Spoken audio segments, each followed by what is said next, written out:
안녕하세요, 한차원 변호사입니다. 오늘은 좀 흥미로운 주제를 가져왔습니다. 가장 바람을 많이 피우는 관계에 대해서 알아보도록 하겠습니다. 뭐 객관적인 통계가 있어서 말씀드리는 것은 아니고, 제가 이제 이혼 소송을 많이 하다 보니까 거의 정해져 있습니다, 퍼센테이지가. 그래서 뭐 거의 제가 말씀드리는 게 거의 맞을 겁니다. 첫 번째, 가장 제가 딱 보고 거의 이거지 않을까 하면은 부정행위 딱 하면 한 50%를 차지하는 게 1위.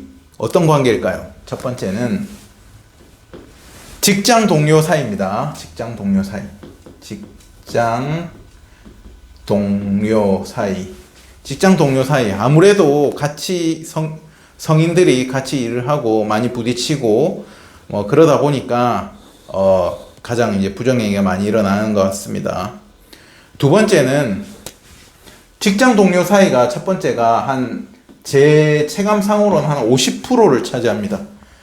그래서 그 정도로 가장 많다. 두 번째는 한 20% 정도를 차지하는데요. 어떤 거냐면, 동창 관계입니다. 동창. 네. 거의 지금 보시면 아시겠지만, 바람 피웠다, 부정행위 사건이다 하면, 직장 동료 아니면 동창 관계라고 보면 거의 70%에 육박하는 이 정도의 퍼센티지를 보입니다. 그래서 이제 그 성인들이 과거에 이제 초등학교, 중학교, 고등학교, 대학교 동창들 모임에 자주 하고 그 관계가 형성되다 보면 그 사이에서 이제 부정행위가 많이 발생되는 빈도수가 높다고 보입니다. 그리고 이제 공동 3위인데요. 공동 3위입니다. 3, 4위는 공동 3위고, 공동 3위는 10%, 제 체감상으로는 10% 정도의 퍼센테이지를 차지하는데, 소개를 받는 경우가 좀 있습니다. 그게 좀 이해가 안 되죠. 유부남, 유부녀인데 소개를 받아요. 서로 직장 동료들 사이에서 소개를 해줍니다. 그래서 이제 부정행위가 이루어지는 경우가 제법 있습니다. 그리고 공동 3위 한 가지는 SNS입니다. SNS. 이거는 조금 배우자분들이 유심히 딱 보면은 우리 배우자가 조금 위험성이 있겠다가 좀 판단이 될 것 같아요.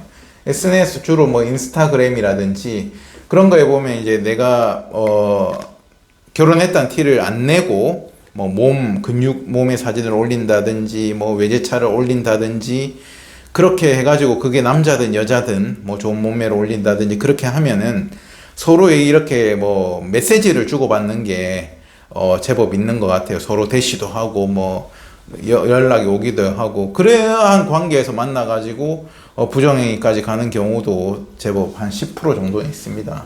그래서 이거는 조금 내 배우자의 SNS를 보면 조금 우리 티가 날 것 같아요. 제 생각에는 그렇다는 거고, 나머지는 기타 10%는 기타입니다.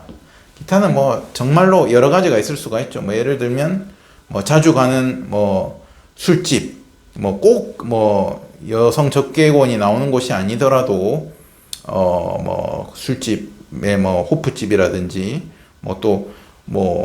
노래방 도우미인데 또 이렇게 만나시는 분들도 있고, 그래서 이제 기타는 술집이 기타 중에서도 술집이 한 5% 정도는 차지할 것 같고요. 근데 이제 부정행위 소송을 하실 때 정말로 그냥 사귄 게 아니고, 술집이나 이렇게 여성 접객원에 대해서 이렇게 돈을 지불하고 이런 관계를 맺었다. 그런 것은 이제 남편에 대한, 그 배우자에 대한 부정행위, 그 다음에 위자료 청구 사유는 되는데, 그 여성 접객원, 남성 접객원에 대한 위자료 청구 사유가 되기가 조금 힘든 면이 있다. 그래도 조금 그게 일회성이 아니고 그냥 단순히 손님과 접객원 관계가 아니고 조금 빈도수가 잦다, 사기인 정도에 이르렀다, 그러면은 당연히 또 위자료 청구 사유는 된다 할 것입니다. 그래서 오늘은 좀 짧게 영상을 준비했고요. 그래서 가장 바람이 많이 나는 관계에 대해서 한번 말씀드렸습니다. 네. 이상입니다. 감사합니다.